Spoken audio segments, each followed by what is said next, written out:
Assalamualaikum warahmatullahi wabarakatuh. Innal hamdalillah nahmaduhu wa nasta'inuhu wa nastaghfiruh wa na'udzu billahi min syururi anfusina wa min sayyiati a'malina. May yahdihillahu fala mudhillalah wa may yudlil fala hadiyalah. Asyhadu an la ilaha illallah wahdahu la syarikalah wa asyhadu anna Muhammadan abduhu wa rasuluh. Qala Allah Ta'ala fi kitabil karim, ya ayyuhalladzina amanu taqullaha haqqa tuqatih wa la tamutunna illa wa antum muslimun. Ya ayyuhan nasu taqu rabbakumul ladzi khalaqakum min nafsin wahidah wa khalaqa minha zawjaha wa batha minhuma rijalan katsiran wa nisaa'a wattaqullaha alladzi tasaaluna bihi wal arham innallaha kana 'alaikum raqiba. Ya ayyuhalladzina amanu taqullaha wa qulu qawlan sadida yuslih lakum a'malakum wa yaghfir lakum dzunubakum wa may yuti'illaha wa rasulahu faqad faza fawzan 'azima. Fa inna asdaqal haditsi kitabullah wa khairal hadyi hadyu Muhammadin sallallahu alaihi wasallam wa syarrul umuri muhdatsatuha wa kullu muhdatsatin bid'ah wa kullu bid'atin dhalalah wa kullu dhalalatin finnar. Ma'asyiral muslimin, kepada jamaah kaum muslimin di mana saja berada yang alhamdulillah untuk saat ini kita hadir di kajian yaitu terkait dengan tahiyatul masjid ketika imam datang ketika imam datang yaitu di saat hari Jumat ketika imam datang dan ingin khutbah. Nah, ini terkait dengan tema saat ini, dan tentunya kita semua ayyuhal ikhwan wal akhwat hendaknya kita bersyukur pada Allah Subhanahu wa taala atas segala nikmat yang Allah berikan pada kita semua. Dengan nikmat kesehatan, nikmat jasmani, rohani, maka hendaknya kita syukuri. Karena nikmat hanyalah Allah yang Subhanahu wa taala memberinya kepada hamba-hambanya. Hanyalah Allah yang memberinya. Dan kita hendaknya bersyukur sebagaimana di dalam Al-Qur'anul Karim, washkuru li wa la takfurun. Allah Subhanahu wa taala berfirman, hendaklah kalian bersyukur kepada Allah dan janganlah kalian kufur. Salawat dan salam tidak lupa yaitu tercurah kepada Nabi akhiruz zaman, khatamul anbiya wal mursalin, yaitu Nabi Muhammad sallallahu alaihi wasallam, dan juga kepada keluarganya, pada sahabat-sahabatnya dan yang lainnya sampai hari kiamat. Dan kepada ayyuhal ikhwan wal akhwat rahimani wa rahimakumullah. Nah, kami sebutkan yaitu dalam hadis riwayat Imam Bukhari dan Muslim dari Abu Qatadah Al-Harits Ibnu Rib'i Al-Ansari radhiyallahu anhu qala Rasulullah sallallahu alaihi wasallam, idza dakhala ahadukumul masjida fala yajlis hatta yusalli rak'atain. Yang artinya adalah dari sahabat Abu Qatadah yang namanya Harits Ibnu Rib'i. Dalam sebuah riwayat namanya ini diperselisihkan. Ada yang mengatakan Harits Ibnu Rib'i, ada yang mengatakan Nu'man Ibnu Rib'i, dan ada yang mengatakan Amr Ibnu Rib'i. Ini sebagaimana dalam atau yang disebutkan oleh Al-Imam Az-Zahabi dalam kitabnya Siyar A'lamin Nubala. Harits Ibnu Rib'i Al-Ansari, ini yang masyhur. Radhiyallahu anhu beliau berkata, Rasulullah sallallahu alaihi wasallam beliau bersabda, idza dakhala ahadukumul masjid, apabila salah seorang kalian masuk ke dalam masjid, fala yajlis, maka janganlah kalian duduk, hatta yusalli rak'atain, sampai dia mengerjakan sholat 2 rakaat. Ini juga para ulama berbeda pendapat, apakah sholat tahiyatul masjid itu hukumnya wajib ketika dia memasuki masjid, lalu wajib untuk sholat tahiyatul masjid, tentunya dengan berwudu lalu sholat, ataukah hukumnya hanya sunnah muakkadah, sunnah yang ditekankan saja. Nah, di sini para ulama berbeda pendapat. Adapun kalau ulama atau mayoritas ulama, mereka berpendapat bahwasanya sholat tahiyatul masjid ini hukumnya sunnah atau sunnah muakkadah, setidaknya sunnah muakkadah, sunnah yang ditekankan, tidak wajib. Adapun sebagian ulama mereka ada yang menilai wajib, Ya, seperti di kalangan ulama Zahiriyah. Mereka mengatakan hukumnya wajib ya, dengan dalil ini, yaitu hadis fala yajlis hatta yusalliya rakaatain. Janganlah kamu duduk kecuali mengerjakan sholat 2 rakaat. Nah, kalau kata-kata fala yajlis, ya, maka di sini hukumnya dilarang ya, sehingga menurut ulama-ulama Zahiriyah dan ulama yang lain yang menyepakatinya bahwasanya hukumnya itu wajib sholat tahiyatul masjid. Hanya saja wallahu taala alam, pendapat yang kuat sholat tahiyatul masjid itu hukumnya sunnah atau sunnah muakkadah ya, sehingga orang yang meninggalkannya maka tidak berdosa ya. Kalau meninggalkan maka tidak berdosa, atau setidaknya hanya makruh saja kalau dia meninggalkan. Adapun kalau dia mengerjakan maka hukumnya sunnah muakkadah ya, sunnah yang ditekankan. Wallahu taala alam ya, pendapat jumhur ini pendapat yang kuat ya, dengan dalil memang pertama adanya perintah dari Nabi SAW untuk mengerjakan sholat, bahkan dilarang untuk langsung duduk. Tapi ada hadis yang lain yang menunjukkan bahwasanya Nabi pernah memerintahkan kepada sahabat untuk langsung duduk saat itu ya, tidak diperintahkan untuk sholat. Saya sebutkan yang terkait dengan hadis yang perintah dari Nabi SAW ketika beliau khutbah.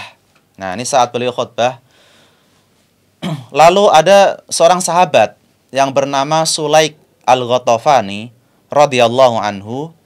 Beliau masuk ke dalam masjid ya, Masjid Nabawi yaumal Jum'ah, di hari Jumat.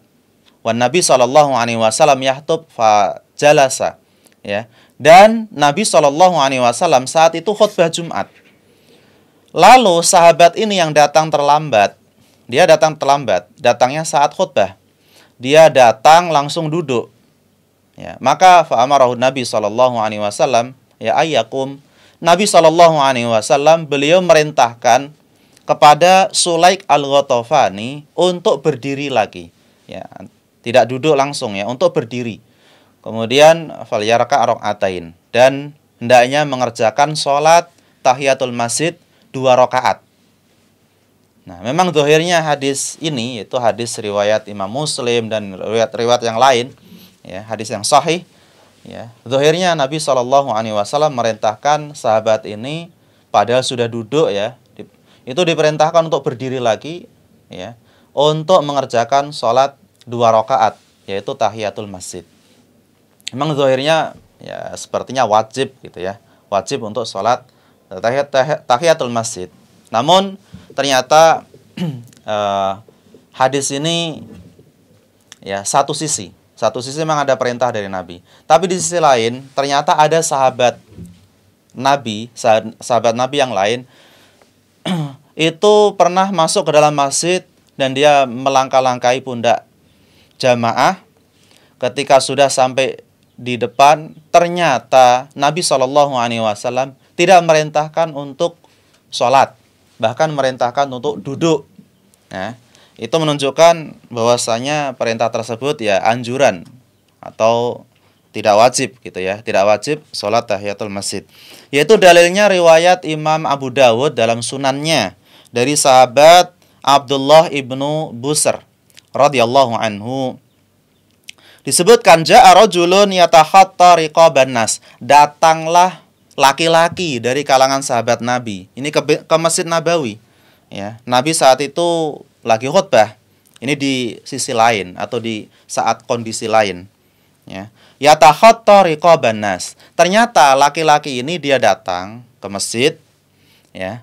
Lalu dia tidak sholat tahiyatul masjid, bahkan dia melangkahi pundak-pundak manusia. Ini yang dilarang juga sebenarnya, melangkahi pundak-pundak manusia ya. Faqala lahu Nabi SAW ijlis. Nah, ketika sudah melangkahi pundak-pundak, lalu dia menempati posisinya untuk duduk, ternyata Nabi SAW mengatakan ijlis, duduklah ya, duduklah. Nabi tidak mengatakan sholat ya, sholatlah tahiyatul masjid, itu tidak. Tapi Nabi mengatakan duduklah. Faqad adzaita, artinya adalah sungguh engkau telah menyakiti saudara-saudaramu. Dengan apa? Yaitu dengan melangkai pundak-pundak manusia. Yang di situ mungkin duduknya rapat gitu kan, dan ada kelonggaran di soft yang terdepan, lalu dia melangkai pundak-pundak. Nah, ini nggak boleh melangkai pundak-pundak. Tapi hadis ini termasuk hadis yang sahih, bahkan disahihkan oleh Al-Imam An-Nawawi dalam kitab beliau dalam Khulasatul Ahkam dan beliau mengatakan ruwiya bi isnadain sahihain, diriwayatkan dengan dua sanad yang dua-duanya sahih, isnadu ala syarti Muslim, dan sanadnya ini sahih atas syarat Muslim. Menunjukkan bahwasanya ada sahabat sebelumnya tadi namanya Sulaik Al-Ghatafani. Dia datang, dia masuk, diperintahkan untuk sholat. Adapun yang kedua, laki-laki yang kedua, dia masuk ke masjid, Nabi saat itu juga khutbah, ternyata diperintahkan untuk duduk, tidak diperintahkan untuk sholat tahiyatul masjid. Ini menunjukkan bahwasanya sholat tahiyatul masjid itu hukumnya anjuran atau sunnah muakkadah. Hukumnya sunnah muakkadah. Adapun dalam hadis fala yajlis hatta yusolli rakaatain, janganlah engkau duduk sampai engkau sholat 2 rakaat. Ini jangan, kata-kata jangan sekedar makruh saja atau dibenci saja.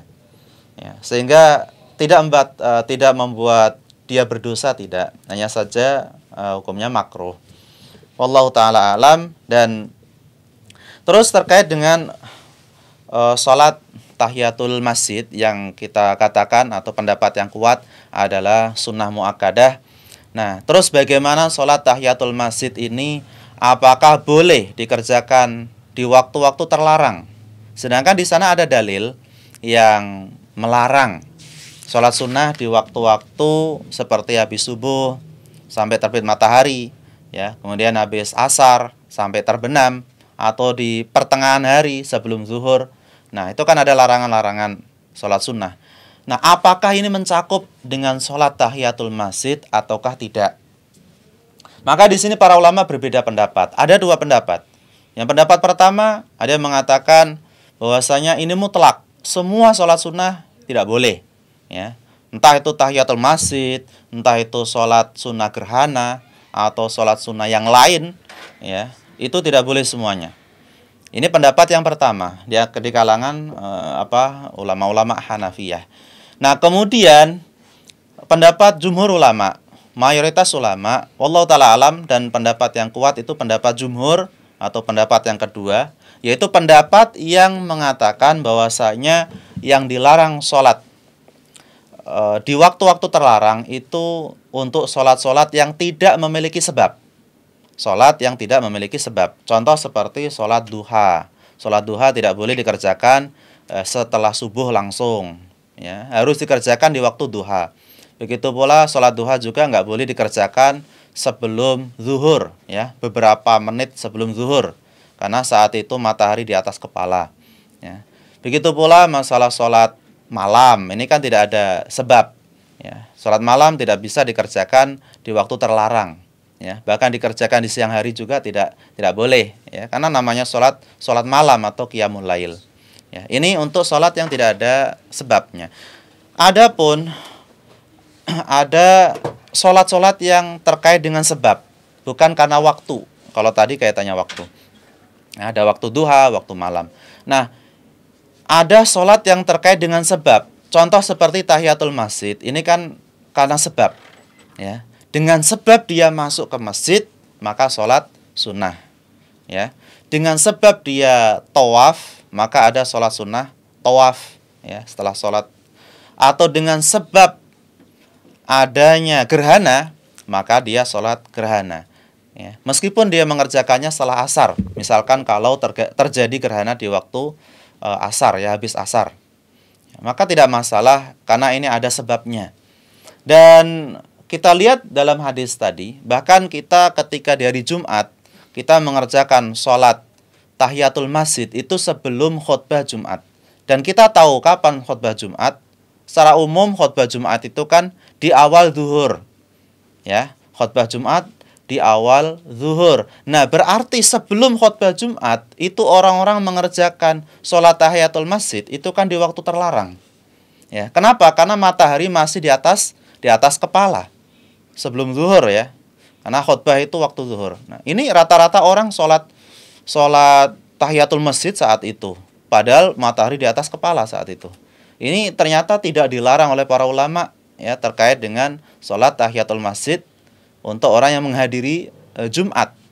Yang menunjukkan bahwasanya untuk sholat yang memiliki sebab seperti sholat tahiyatul masjid, sebabnya karena dia masuk masjid, maka dari keterangan ini juga yang menunjukkan boleh dia sholat di waktu terlarang seperti sebelum Jumatan, sebelum khutbah Jumat, itu waktu terlarang, matahari di atas kepala boleh. Bahkan juga berarti boleh di waktu terlarang yang lain seperti habis sholat asar ya. Untuk sholat tahiyatul masjid nggak apa-apa, boleh dia kerjakan. Ini berdasarkan pendapat jumhur ulama. Gitu pula mungkin habis subuh kalau dia hadir ke masjid, boleh dia mengerjakan sholat tahiyatul masjid. Ya, ini terkait dengan apa? Terkait dengan pembahasan sholat yang ada sebabnya, seperti tahiyatul masjid. Bahkan termasuk sholat tawaf misalkan. Ada orang tawaf ketika umroh, ya dia tawaf. Habis itu dia sholat ya, sholat di waktu terlarang yaitu sholat tawaf. Ya, sholat setelah tawaf di Maqam Ibrahim. Itu kan kapan aja boleh dia sholat sunnah di situ. Ya, tidak ada larangan ya sama sekali. Nah, ini menunjukkan begitu pula mengqadha sholat sunnah ya. Ada misalkan ada orang yang bangun tidurnya telat, ketika bangun tidur itu waktu qomat, waktu subuh qomat. Tiba-tiba dia teringat bahwasanya sebelumnya belum sholat qobliyah, belum sempat qobliyah subuh. Maka di sini juga dibolehkan untuk mengqadha sholat qobliyah subuh dikerjakan setelah subuh. Ya, kalau tidak di masjid maka bisa dikerjakan di rumah. Ya, ini sebagaimana disebutkan dalam hadis Nabi Shallallahu Alaihi Wasallam ya terkait dengan hal ini. Tapi ini karena ada sebabnya adalah mengqadha. Ya, dengan sebab mengqadha. Allah Ta'ala alam ya terkait dengan hal ini ya kita hendaknya berlapang dada terkait dengan perbedaan masalah sholat yang memiliki sebab, apakah boleh dikerjakan di waktu terlarang atau tidak ya. Bagi yang mengatakan terlarang ya maka tidak perlu mengerjakannya ketika waktu terlarang. Tapi kalau bagi yang mengatakan boleh maka silahkan untuk dikerjakan meskipun di waktu terlarang ya, seperti habis sholat asar misalkan, habis sholat subuh. Ya, tentunya yang sepakat para ulama adalah di waktu-waktu yang tidak terlarang, seperti habis zuhur, ya, waktu duha, waktu malam hari. Ini tidak terlarang untuk mengerjakan sholat tahiyatul masjid. Nah, ini saja yang bisa kami sampaikan untuk pembahasan di pagi hari ini. Kurang lebihnya kami mohon maaf. Subhanakallahumma wa bihamdika asyhadu an la ilaha illa anta astaghfiruka wa atubu ilaik. Assalamualaikum warahmatullahi wabarakatuh.